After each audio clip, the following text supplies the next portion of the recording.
to Twisted Tales.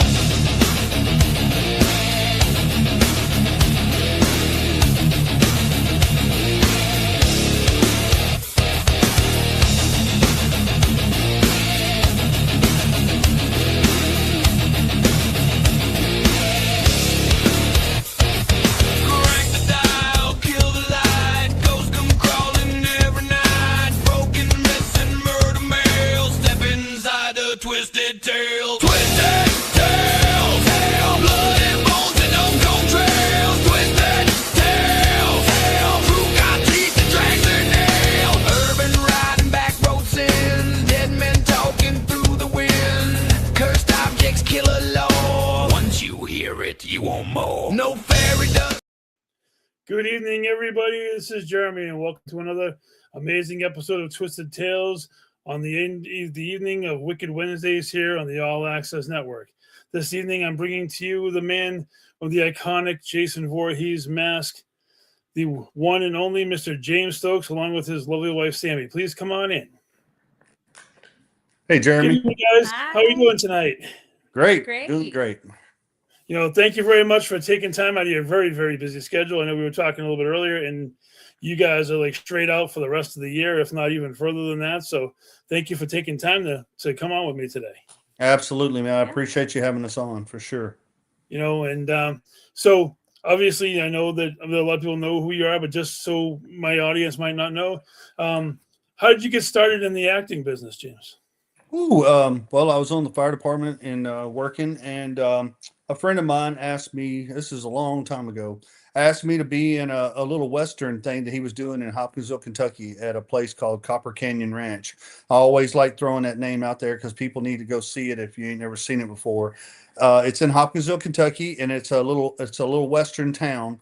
It's like, I mean, literally, it's got a brothel, it's got a saloon, it's got a general store, a sheriff's office, a place where they hang people out. And I mean, they do Western, they do Like Wild West. the shootouts. Wild West shootouts and stuff like that. They do reenactments all the time, but it's a place that you can actually go and visit. But anyway, we was doing a movie out there, and there's been lots of movies filmed out there, lots of music videos filmed out there, lots of weddings have done, lots of things goes on out there. And Tim Emery, he's the owner. He's like a father to me. He's just a great guy.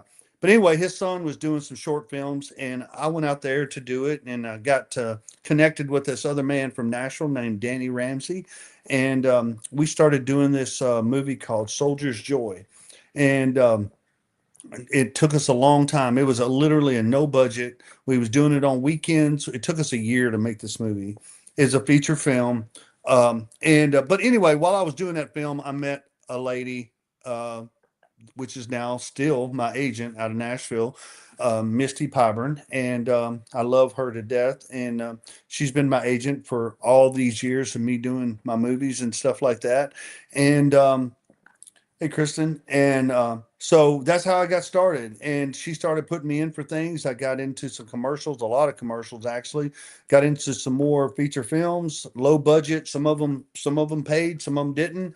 But you know, just building a resume, and then of course, all of a sudden, this little show called Stranger Things called and wanted me on the show, and I got on that, and my career turned around and went flip side, and I just started doing more and more, and eventually I became full time, and that's what I do now, full time.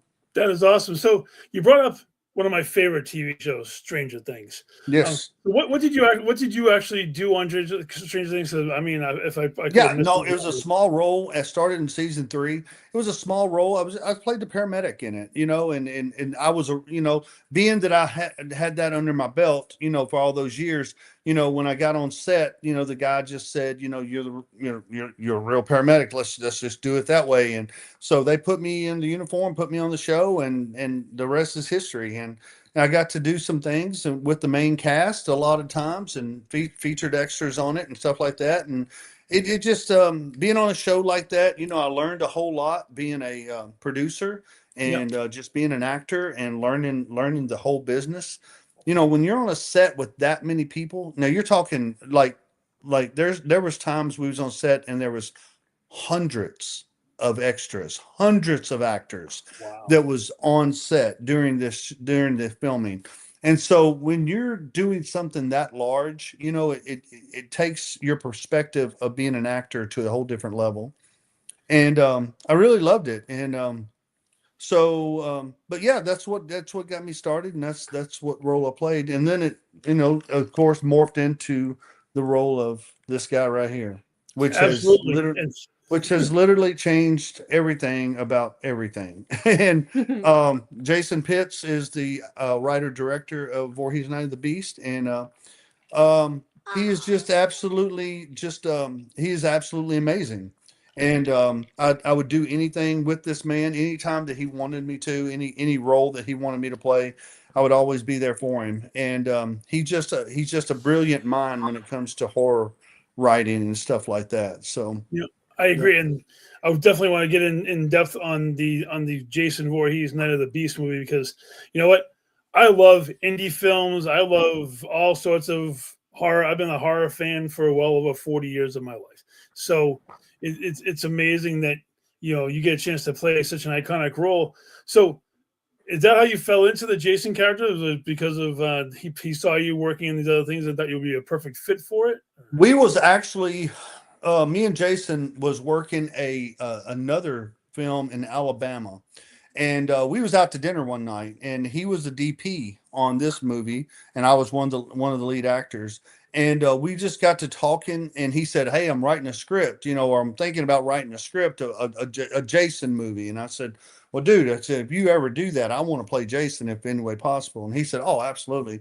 Well, for months I never heard nothing, you know, and then all of a sudden, just out of the blue one day, he texted me and said the script's done. And I said, "What script's that?" And he goes, "The Jason movie." I said, "Let me see it," you know, and he sent it to me and I read it, and it was like, holy crap, this could be really good.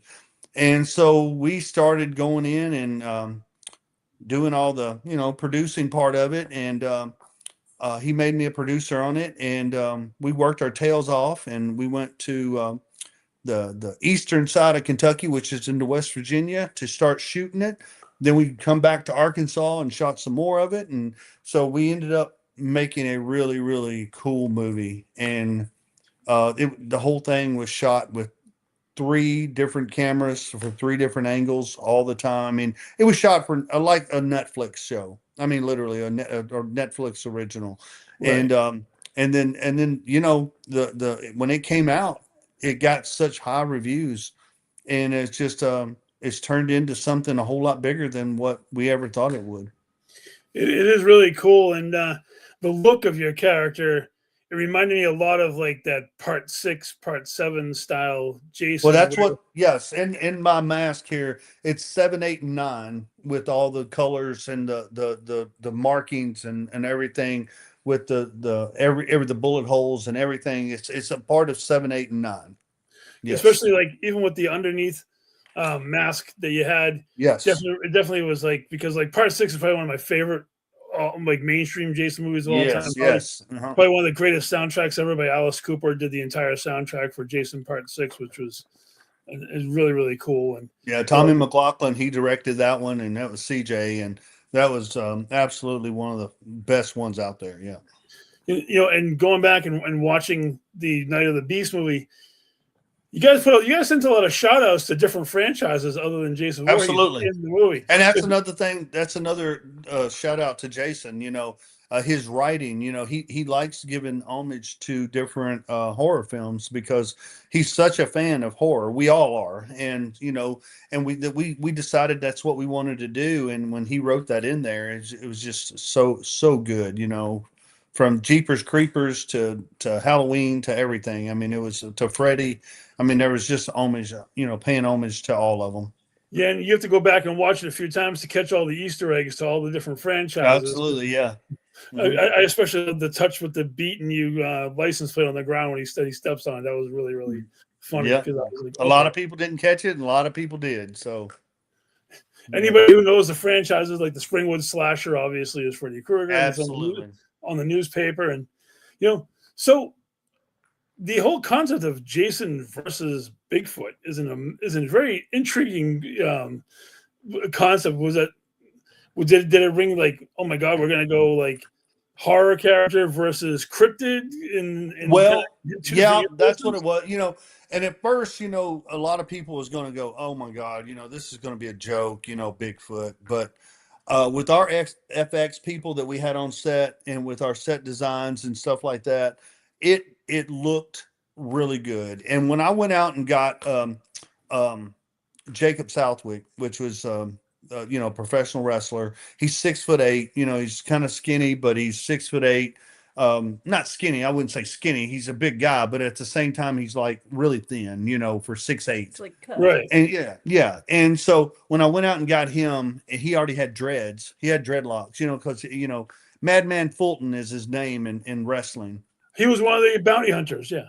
Yeah, he was a bounty hunter. Right, exactly right. Yes, Mhm. and when I went out and got him, I told Jason. I said, Jason was saying we need a big guy to play Bigfoot, and I said, I know someone. If you want me to reach out to him, and I reached out to Jacob and asked him if he'd be interested. He was just all excited about it, and I gave him Jason's number. We all connected, and it just worked out really good. And me and Jacob's been friends because me and him worked on a short film together before that, where I beat him up. So that's just what I'm saying. So I beat him up in 2 movies. That's the way I looked at it. So, well, you got 2 big guys fighting. When you got Bigfoot and Jason fighting, and one of them 6'8", another one's 6'2", and in my mask and stuff, I'm probably about 6'3". So that turns out to be one hell of a fight. And it did. It actually, and we did all of our own stunts. Me and him. He was kind of the stunt coordinator, being that he was doing the wrestling thing at the time. Yeah. And all the slams and the throws and all that stuff, that was absolutely me and him, 100%, every one of them. Now, So I didn't mean to laugh, but I was a professional wrestler for 20 years before I even got involved in the paranormal. I was trained, a long time ago.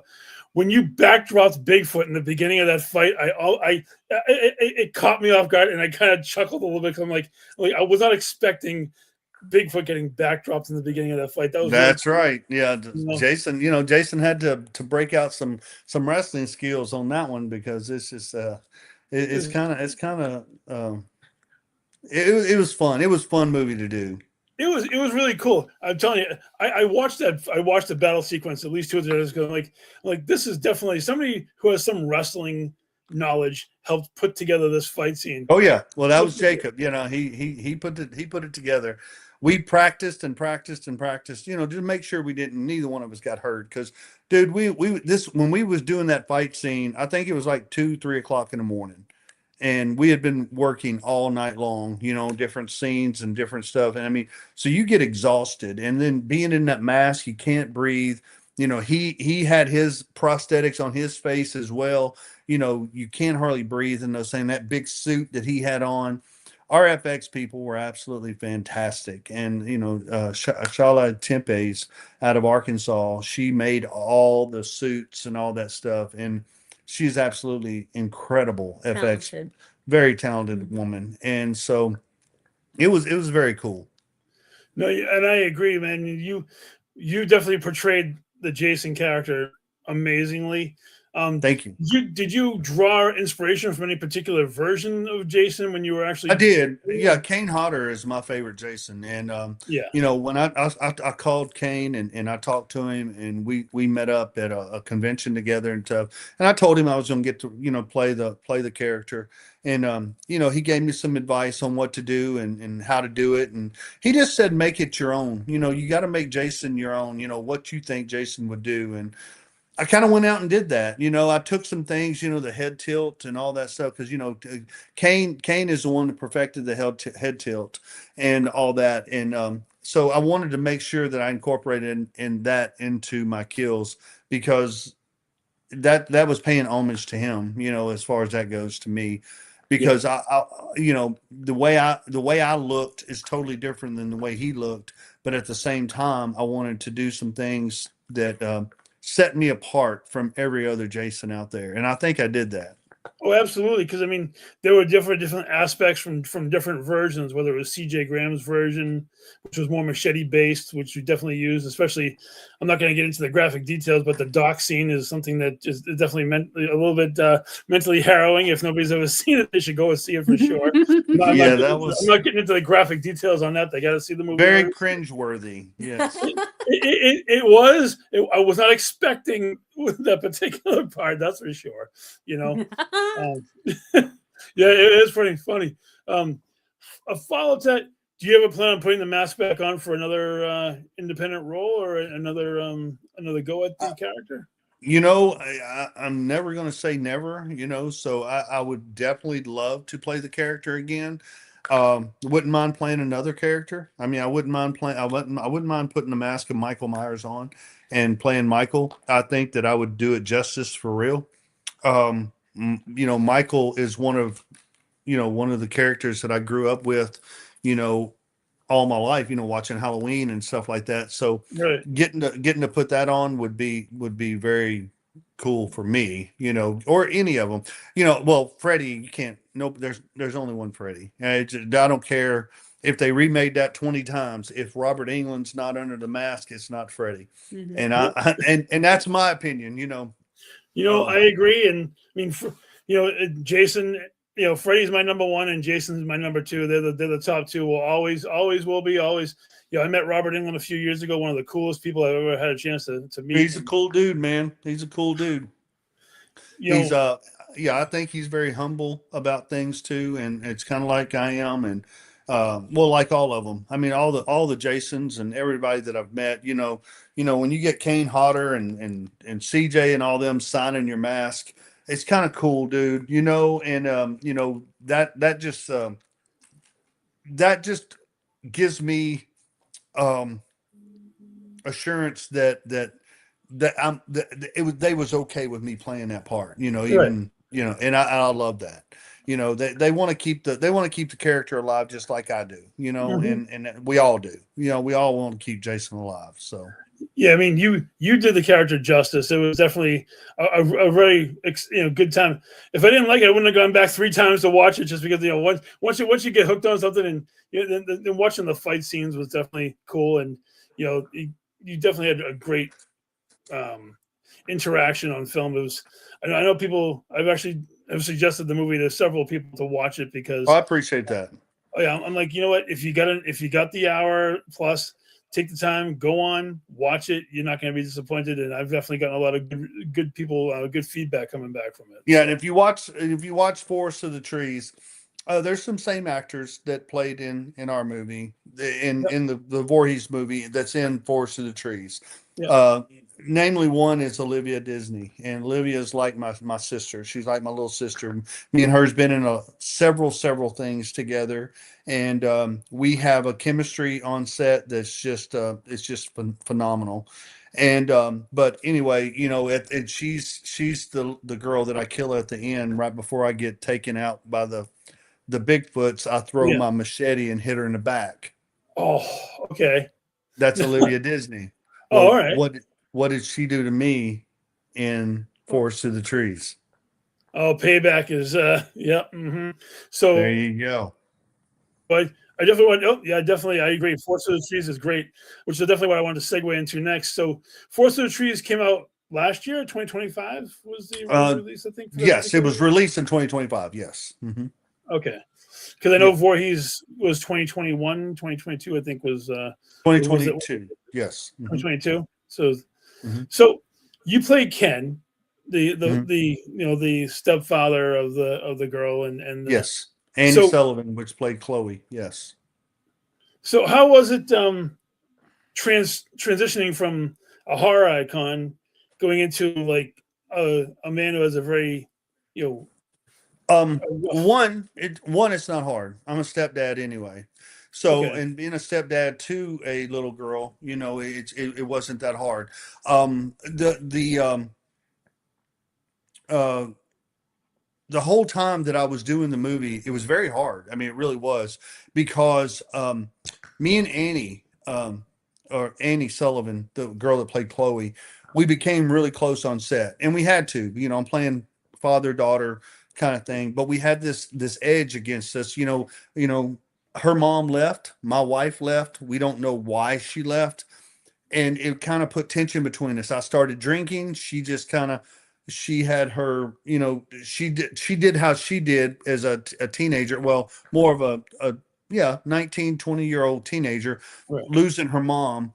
And it was just the tension was real. Like the tears that you saw me cry in that movie were Right. real. And you had to go into a headspace, and I had to get into the headspace where Annie was my daughter, like for real, my daughter. Right. And during filming, we was on set for like 9-10 days at a time, 3 weeks, 3 different weeks in a row. And we became really close. And I mean, I looked at her as my daughter throughout the entire filming process. When I first met her, me and her just kind of like hugged and just clicked. And oh, I guess you're my daughter, I guess you're my dad. And it's just we had to take our before pictures, as a family together, and to where we could have the pictures sitting on the walls and all that stuff in the movie.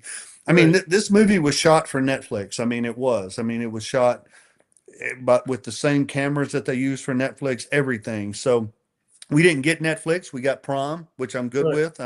Prime is a very good one. And now we're on 4 or 5 different streaming networks from Tubi, Fossum, Streamify, Prime, Hulu. I mean, we're on a bunch of them. We're on a bunch of different ones. So they've definitely spread that movie out to multiple platforms. Yes. So and we're and it's under distribution. So we got it under Bayview distribution is got us for 5 years, and so they're putting us out there. We already made it overseas, so our movie is overseas. So we're international now, but that movie was very very complicated for me to do, because the tears were real, the feelings were real, when they took her away from me, even on set, it felt real. And I mean, I had to back off because I was hurting some of the people that I was grabbing, because I mean, I was really grabbing these people pretty hard. I mean, if you watch the movie, it looks real. A lot of the stuff, the smacks in the face were all real. They were not. When she smacked me, when I smacked him, and he smacked me, when he hit me with his fist, he hit me with his fist openly in my jaw. I mean, dude, I thought he broke my jaw the first time. I mean, we were really hitting each other. I mean, but we wanted it to look as real as possible. Now we did it. I mean, I'm a stunt man anyway, so I know how to take a punch. I know how to take a fall. I know how to do all this stuff. So when I say he really hit me, I mean, he hit me, but at the same time, I was moving out of the way when he did it. But he really connected with me a couple of times.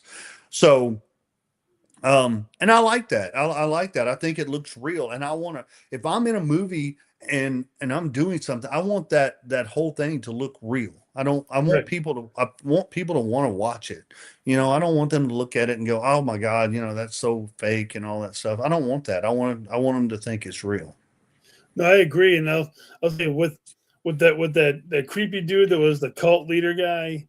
I mean, it definitely his name is Scott Doss, and let me tell you a little secret about him. That was his very first feature film. Well, that was his very first film ever. Really? Yes. That was his first acting. That was his debut acting ever on film. He has done theater all of his life, but that's it. Never has he gotten in front of a movie screen. And this man was absolutely phenomenal. Creepiest fucker I've ever seen in my life. Which I said that in the movie, so that's the reason I said that. But he was. He played the part as the protagonist so well.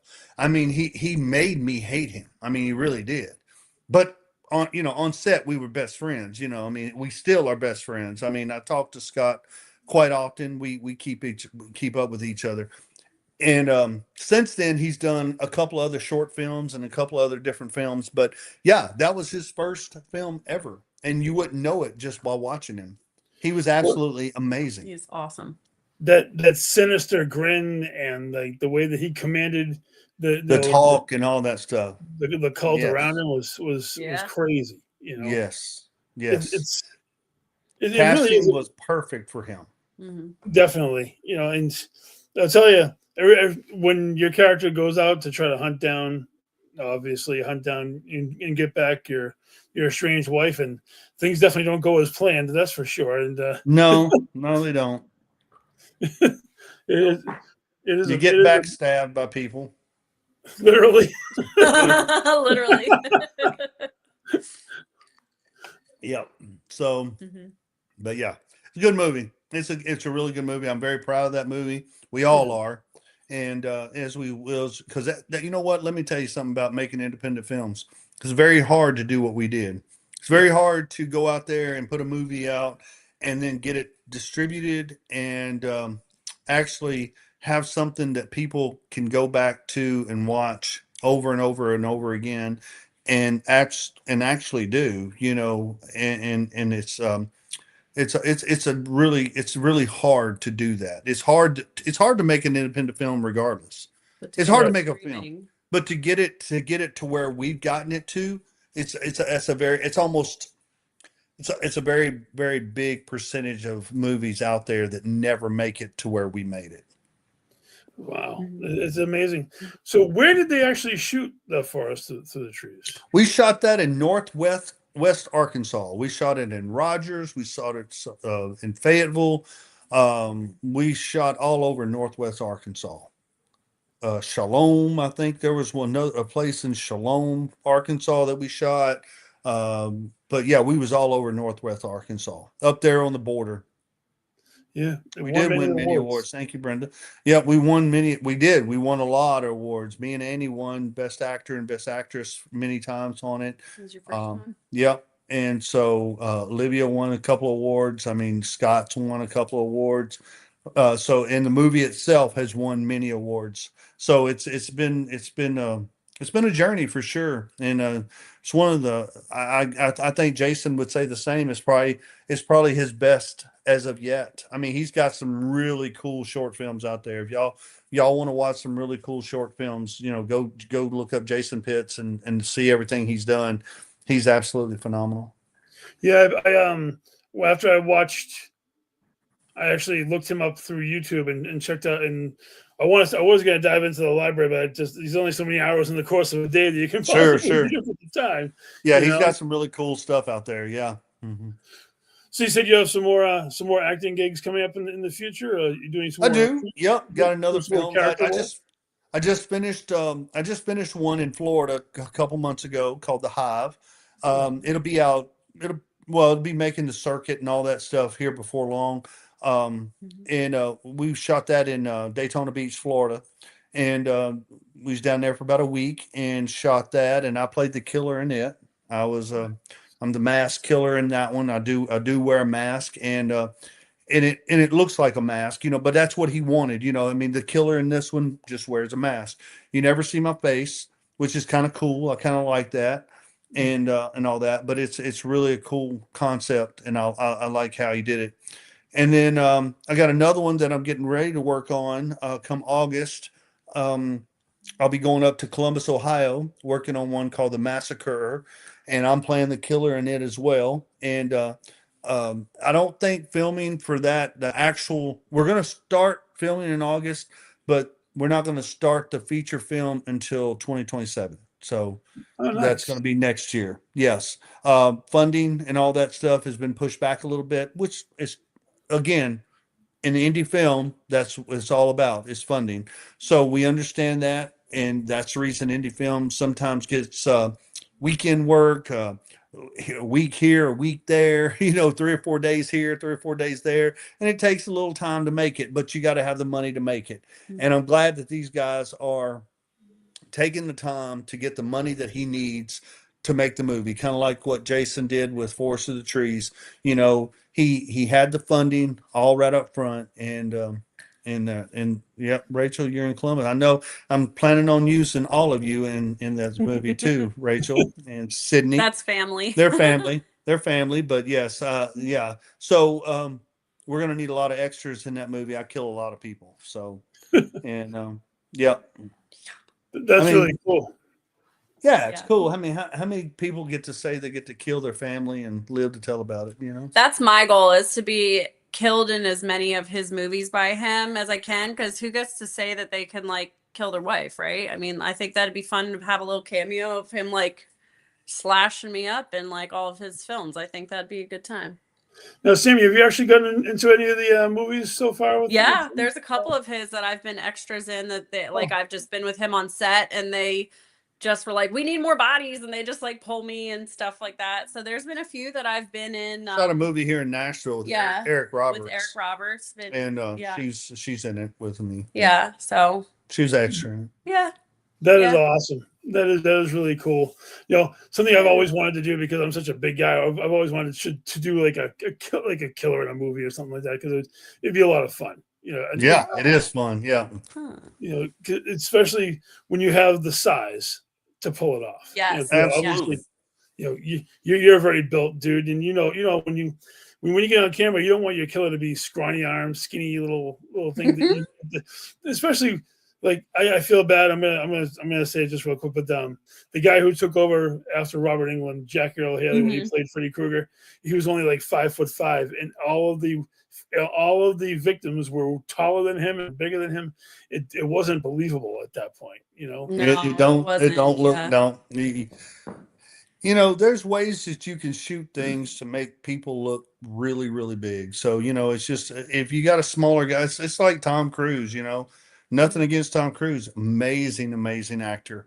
But you know, they make him look bigger in films than he is. And he's a short dude, you know. But he's an absolutely amazing stuntman and actor, and that's the reason he's made it in Hollywood as long as he has.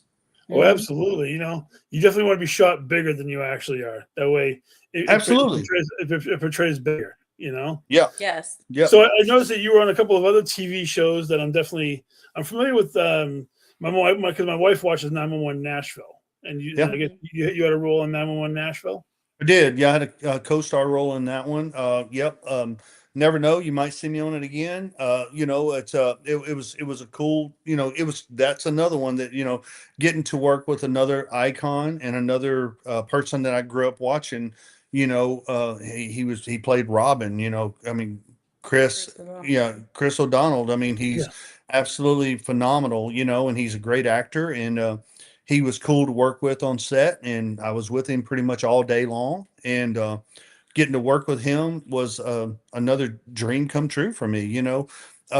You know, and the whole acting part of that was really, really cool, you know, getting to do stunts and getting to do, you know, getting to have an actual speaking role in it, you know, co-star role, and getting to work with the main characters and all that stuff. It was phenomenal.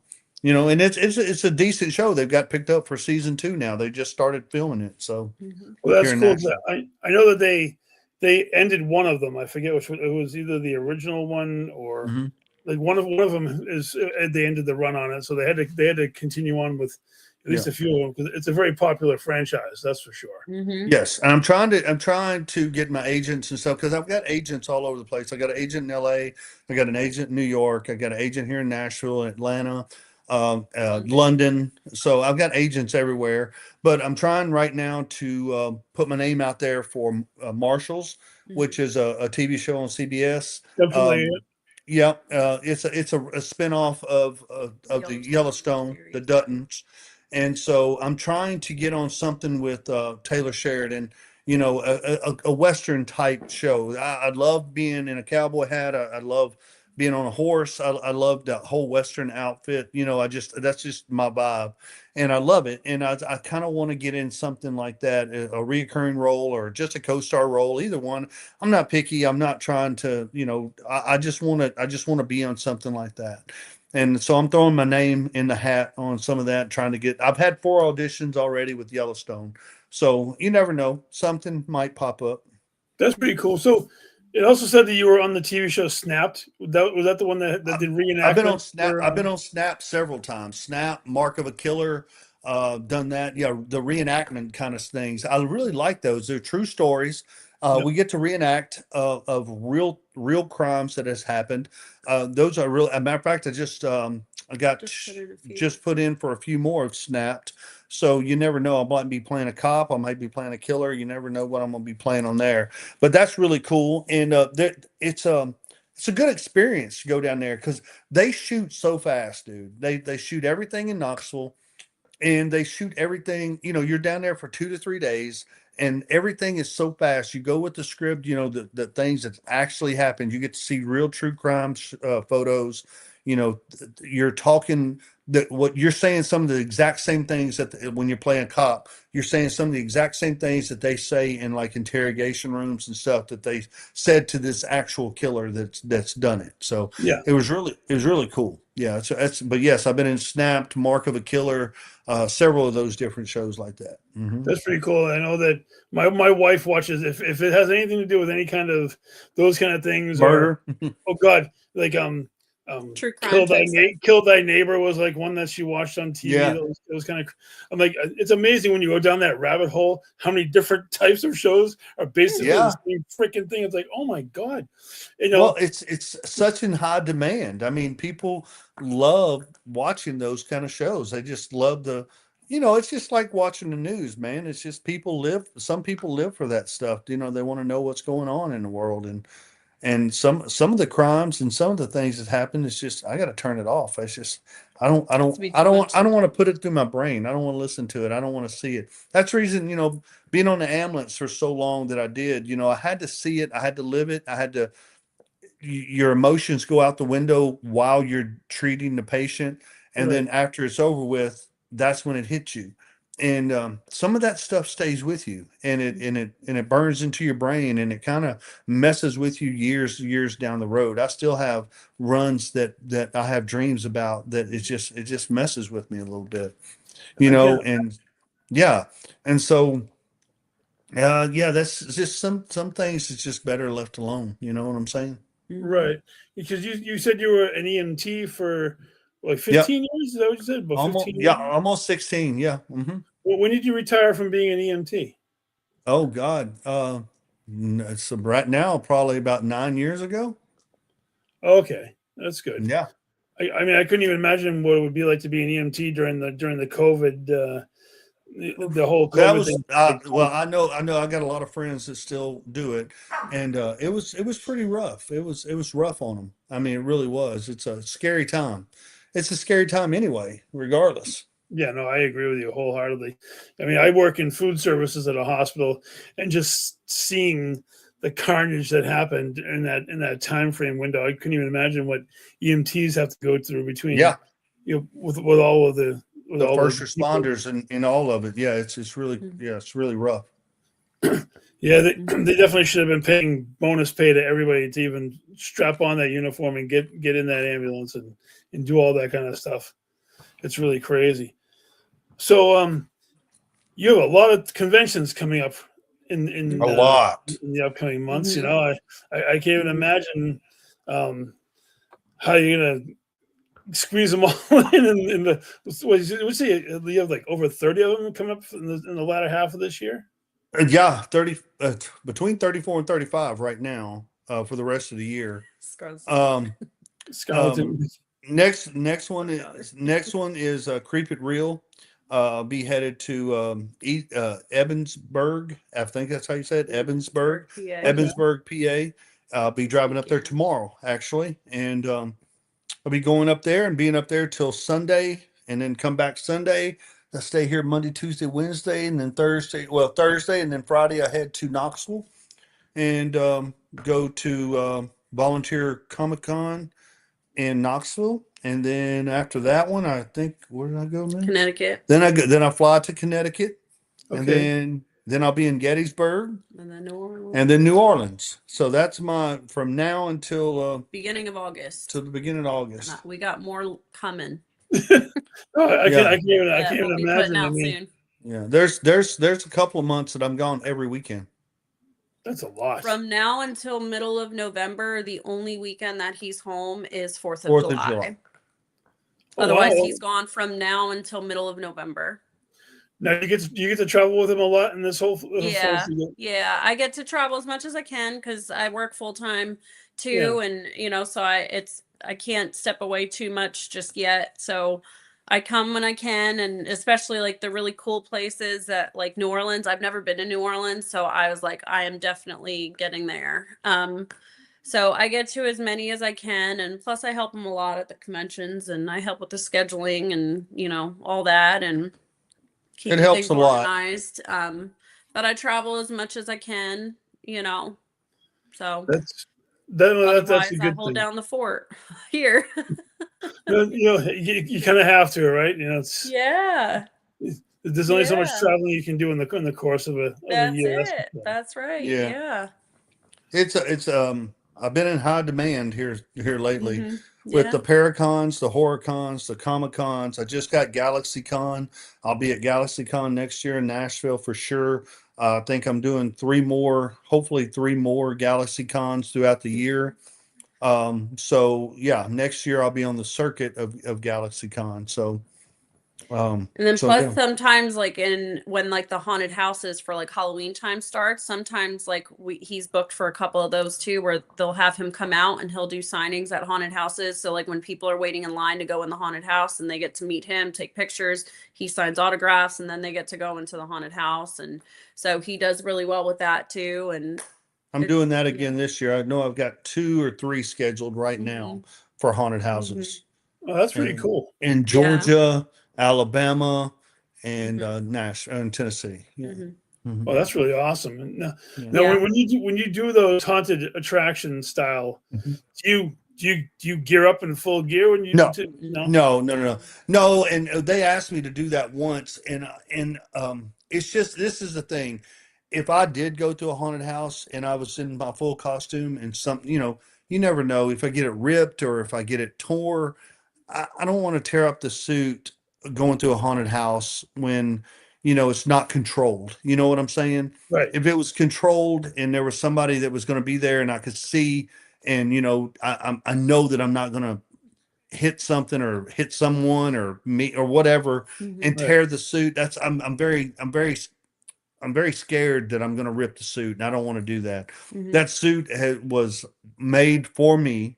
Right. So I mean, unless you're built just like I am, you're not going to wear it. So, Mhm. and I just want to make sure that it's around for a long, long time, and it has been so far.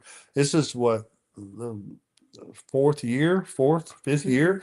and Yeah. I'm still wearing it. I'm doing photo ops with it. I'm getting to dress up and let people have the experience of being with Jason, and it's that's really cool, man, and that makes me very happy.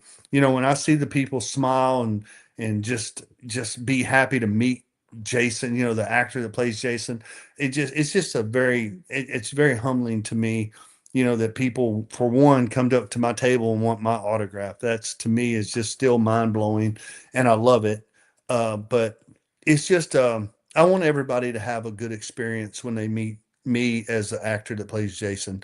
I know some of them don't have the same reaction to other, artists and stuff like that. So when they come to my table, I want to make sure that each and every one of them has a good experience. Mhm. So. And I agree with you. Like when I got a chance to meet you was at Salem Con last year, Mhm. and Yes. you know, it was really cool because how often do you get a chance? Like I've actually met like CJ Graham and I've met Kane Hodder. I'm trying to think. The one from Jason versus Freddy, Ken Krasinski, Yeah. the big dude from Yep. Jason. He was really cool. I met him last year too. But I tell you, it was really great getting a chance to sit there and talk to you about Jason and all that stuff because Sure, you know, man. Yeah. it's he's so ingrained in everything. I mean, anytime you see a hockey mask, if you're not thinking the sport, you're thinking Jason Voorhees. There's Sure. Exactly right. there's no third option there. It's either you're thinking about the machete wielding maniac, or you're thinking about picking up a hockey stick. And I'm all set with the hockey sticks. I don't play hockey. I refuse to ever get on a pair of ice skates in my lifetime. Oh, Nope, yeah. Me and you both. nope, no, thank you. Big But guys don't belong on skates, dude. I mean, no, don't get me I wrong. agree. There's some hockey players out there. There's some really big guys, but They've been that, doing it they've forever. been doing it forever. If you ain't never been on some ice skates, I ain't getting on no ice skate. No, I mean I've been on ice skates a couple of times. You probably could put that on America's Funniest Home Videos because it definitely would have Yeah. been Did you have one of the like kid walker things with the tennis balls on the? Oh, I wish I had that, Sammy. To be honest with you, I wish I had that too. I would pay to see a video of you doing that. Yeah. I mean, I've gone out. I've gone like five skates out and did one of those complete backdrops, like feet up in the air and boom. Oh no! And, oh, See, that's was- tailbone. Oh, That's a whole different back story. pain. you lose all the air out of your lungs. And you're sitting there going, Oh, Yeah. how can I roll? It's like how can I Take the wind out of roll you. myself across the ice and pretend like this isn't embarrassing as all hell? Right. know? Right. Oh, But my yeah, I God. do have a lot of stuff coming up though, and I appreciate that. Yeah, I'm going to get to meet a lot of people over the next few months, and the course of all these Paracons, Horrorcons, Comic Cons. It's really cool. Mm-hmm. No, it is, and with getting a chance to play an iconic character, and if you ever get a chance to so I was thinking about this fantasy booking wise. If you had a chance to put the mask back on and do a fight scene with another, like whether it's another horror icon or a cryptid, who would you actually like to fight if you could do another fight scene as Jason? Ooh, I've never been asked this. That's a good question. Well, my mind goes in interesting directions. So. My God. I mean, of course, Jason's fought Freddy and all that stuff, but I mean, I really would like to see Jason fight Michael. Mm-hmm. I think that would be a cool concept. But I would like to see Jason. I mean, I think there's already been done, but Jason and a werewolf. I think that would be really cool. I don't think, has it? I mean, I don't know if it has or not. I don't know, but I think that would be cool. I'm a big werewolf guy anyway. I love werewolf movies. That's another thing that I always wanted to do is play a werewolf, in a movie. I played a vampire. I've done vampires and stuff like that, but I want to play I want to play a werewolf. And so I think, but besides Michael, I think fighting a werewolf would be incredible. Like Jason thrown into Universal Monsters, like that would be so cool. Yeah. Yeah. Jason Frankenstein as Dracula, and that would be cool. That would be cool, but yeah, that would be kind of cool. Or maybe even the creature from the Black Lagoon. That would be kind of cool. That would be kind of neat too. I mean, I was always thinking Jason versus Leatherface would be an interesting battle as well because they're about the same size. Yeah, Jason versus Leatherface, that'd be good. I wouldn't mind fighting RA. or one of them, or Rest in peace, Gunnar Hansen. Yeah, yeah, that'd be kind of cool, So thank you, cute dog. Yeah, we got a couple of them. We got 2 Dachshunds, Whiskey and Brandy. Here's Whiskey. Yeah, that's Whiskey. Oh, Whiskey's a beautiful dog. Does Whiskey travel with you guys at all when you guys? He has. Whiskey actually has before. He's went to a couple of cons with us. And then Brandy, of course, that's his little sister right there. They're 2 different litters, but from the same mom and dad, and they look exactly alike. And it's kind of creepy, but she's just a whole lot smaller than him, so it's kind of cool. 5 months old in a couple days. We're beautiful dogs, man. They definitely are. Yeah, beautiful. thank you. They're good. They're good dogs.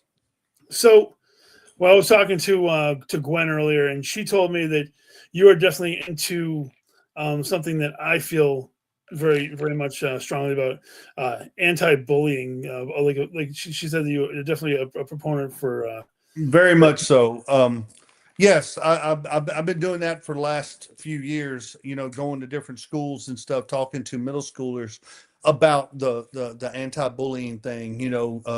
Choosing the 3 C's, which and that is choices, chances, and changes. You gotta make a choice to take a chance to make a change, and you got to do that within yourself. And I love talking to kids about that. And the anti-bullying thing, I always bring that in because in middle school, it runs rampant in middle school, but it gets worse in high school. And women and girls, I say women, but girls are actually the worst. And I hate saying that, I really do, but it's the truth, and the statistics show it. And it's all because of these cell phones and you know, with looking, you know, you got to look a certain way and dress a certain way and wear certain clothes and all that stuff. And you know, not every kid is able to do that. So the bullying thing, I just try to lay it out to them in a very tough manner, to say, you know, to be a bully is to be one of the lowest people on this earth. You know, it takes a special person, it takes a very strong person not to be a bully. And and people just kids, they seem to listen to me when I walk in there with my shirt on and my mask on, and you know, and they shut up and they listen to me. And it just seems like you know, they listen to me a lot more if I was just dressed like a teacher or something like that. Right. You know, I always try to tell them, you know, don't allow anyone to make you feel like you're a nobody, you know, or a no one. You know, don't allow anybody to make you feel like you're a nobody. Right. That's what I like to tell them. And that is a saying that Dr. Martin Luther King put out there a long, long time ago, and I love using it. And I love using it because it's a very, very true statement. You know, sometimes you're going to walk the path alone. Sometimes you're going to walk a path with a bunch of friends. Those friends have to have the same values that you do. You can't have one friend going, "Hey, let's do this," and you know it's wrong. Let's do this. You know, the peer pressure is real. And sometimes kids allow peer pressure to win. That's when you get in trouble. And it only takes one time. One time that you can get in trouble, you can either go to jail, you could hurt someone, you could hurt you know, you could hurt your well, the main thing is you could kill someone, and it happens all the time. And people say, "Oh, it ain't going to happen to me." Yeah, it happens a lot. It happens a lot, and you never know when, and then it's too late, because that can happen within a second. Right. And so it's just, there's a whole lot. I got like lists of things that I go down and I talk to these kids about, being the integrity part of it. You know, you gotta, the true test of a character isn't how you are on your best days, it's how you are on your worst days. And you know, and that's when, you know, and you got to be strong enough to ask for help. Sometimes, you know, that's another thing about a kid. A kid thinks that they're invincible, they can do whatever. They got to understand that it's okay to ask for help and allow that person to help them. And when they can do that, dude, you grow so much. You grow up so fast, and you start to understand that it's okay to not to be okay. Right. And people's got to understand that, and you got to learn that at a young age. And sometimes these kids don't get that at home. And I like going into classrooms, and when I see kids come up to me and crying and hugging my neck saying, "Thank you, you know, I want to choose the right way, and I'm going to. I want to make my mom and dad proud. I want to make my teachers proud. I want to make my coaches proud. You know, I chose the right way." And that's what I tell them. I'm not ashamed to tell them I chose the right way in high school. I chose to go down. Sometimes I was walking alone. Sometimes I was taking that path all by myself because everybody else wanted to go a different direction.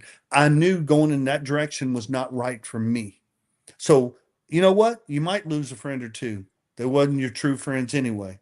The true friends will never leave your side, and they will do the right things to keep you and them safe. Right. So, you know, I like doing that, and I appreciate you bringing that up. This gives me a platform to get my word out there, even though I'm not in front of a lot of kids. You know, a lot of mom and dads hear this and see this, and please ask your schools to allow me to come in and talk to them. I'll travel different places. You know, April and May is when, usually May is usually when I go to these schools, because you know, schools are fixing to get out. You know, Right. their curriculum is pretty much done now. They're looking to fill time into spaces for the kids to have something to do. Bring Mhm. me in for an hour, hour and a half. Let me talk to these kids, either in a classroom or in a gymnasium, whatever, and just let me talk to them, and just because I'm telling you, it helps. And it helps coming from someone that they don't know. It helps coming from someone that, like the Jason character. Let me come in as a Jason character. No, I won't have a machete with me. I'll just come in with just the Jason mask and let me talk to them and show them that if you do choose the right ways and the right things, you can become Jason as well. You know, people look at this as all the time, oh my God, that's evil, that's sadistic. It's not. It's not at all.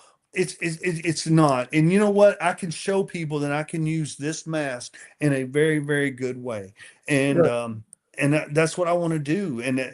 If I could change one kid every year that I go to a high school or to a middle school, if I could change one kid's mind or change one kid's path that they're walking on, then Right. I think I'm doing the good thing. I think I'm doing the right thing.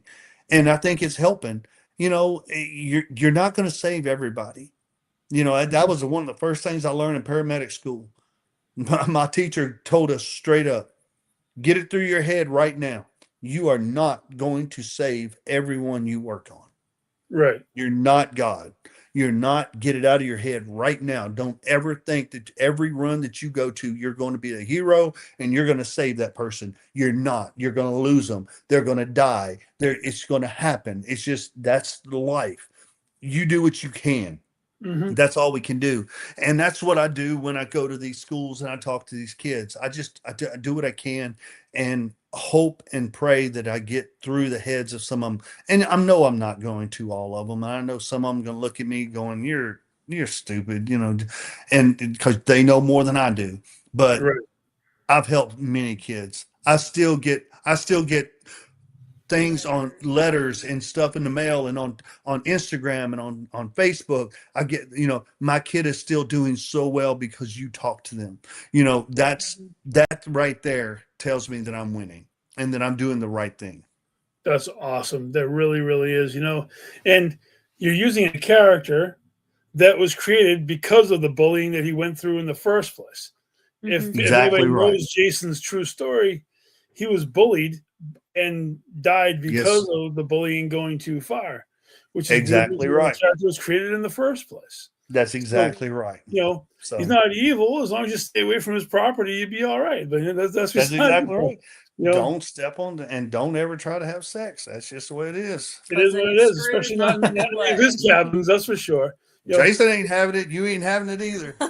yeah, and you know, I appreciate you talking about the topic because coming from somebody who dealt with a lot of that back in the '80s and then you know the late '70s, '80s, growing up, I know what it felt like to be on the losing end of the bullying thing. And back then, there wasn't anywhere nearly as many resources as there are nowadays. Mhm. You know, and people like yourself who like to go out and talk to kids and try to connect with them, you know, and trying to help them steer on the right path and try to squash the whole bullying aspect before it gets out of control. And especially today in day and age where technology is definitely used more so for the bullying than even the more Sure. physical side of it. Mhm. It's almost Yeah. worse.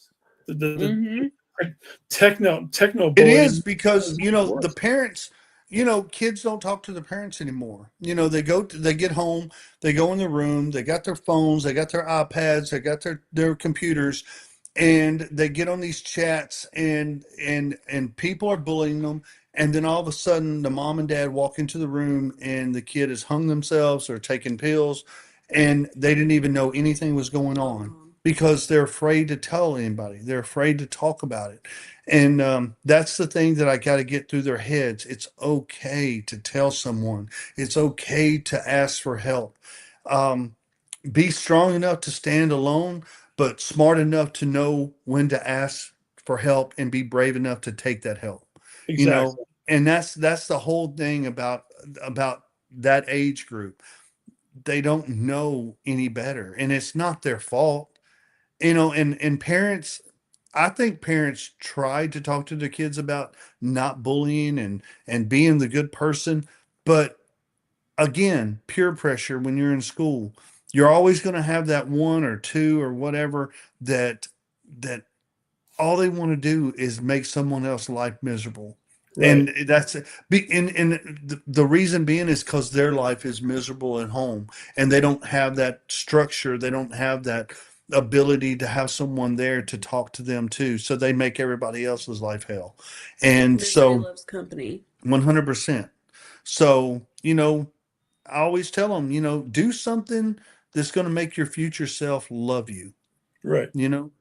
because when it comes down to it, you and you alone are the ones going to make the choices to make the path that you want to choose, the right way or the wrong way. Mhm. Ultimately it's going to come down to your brain, and you're saying, hey, I'm not going to choose that. I'm going to choose the right way. I'm going to do what's best for me, and what's best for my family, and what's best for uh my my future self.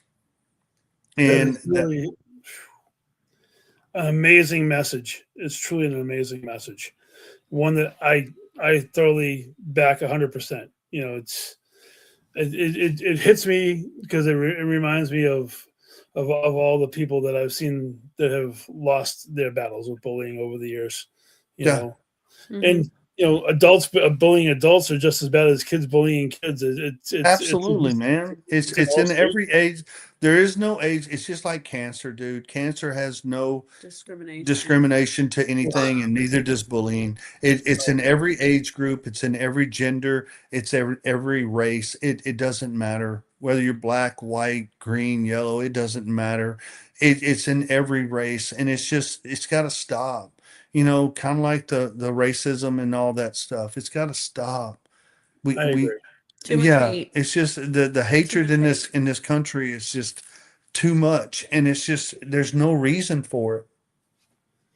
No, I agree with Christy, you. thank you, Christy. That's a very powerful message, and whew. So I like to thank you guys for being on the show. I have one last question that I always like to ask all my guests, and Okay. I would like to have you both answer it. And so, assuming that Jason is on a platform all by himself, what are your Mount Rushmore of horror characters other than Jason? Mm. Oh, I mean, for me, it'd be Michael, Freddie, Michael, Freddie, Jason, and then the last one would that's kind of hard. Uh, d- um, yeah, everybody wants that, but I'm gonna say Art the clown. Um, yeah, that's my opinion. I like David Thornton. I like his rendition. I like him playing, Art the clown. I think he's a great dude. I think we're going to be at a couple of conventions again this year together, and I know him personally, and he's a great guy. And I like Art. A lot of people are going to say Ghostface, and even say Chucky, and I like Art the clown. I think his sadisticness when it comes to killing people is absolutely insane. Which He's I kind badass. which he's badass, and I think like Jason, when Jason can wrap somebody up in a sleeping bag and throw you up against a tree, that's Yep. pretty badass too. I So it's kind of cool. Or when he bends somebody over backwards and breaks their back, that's the kill, or cuts their head off, and like in my movie, Mhm. that was the kill. That was one kill right there, my very first kill of the whole movie. Mhm. And Jessa, I love her to death. I do. She's a great actress and everything, but she's a trooper. But when I cut her head off and she did what she did to her boyfriend there, that was I mean, even when I did it, Squeamish. it just makes you just kind of looks like, yeah. like I said, when I saw that, that definitely it catches you. Yeah, How about yeah, you? How about you, that's Sammy? What are your So top I three? would. So what? Mount Rushmore. Oh, so mine would be.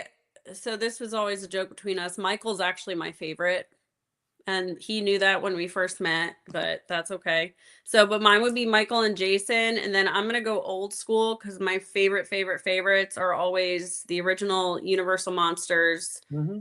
Frankenstein and Dracula, like Bela Lugosi, Dracula, Boris Karloff. Yeah. Boris Karloff. Karloff. Like I just and even like Wolfman, like I would have to go on and on. Like all the Universal monsters are just they're just that's what helped me like love the horror genre.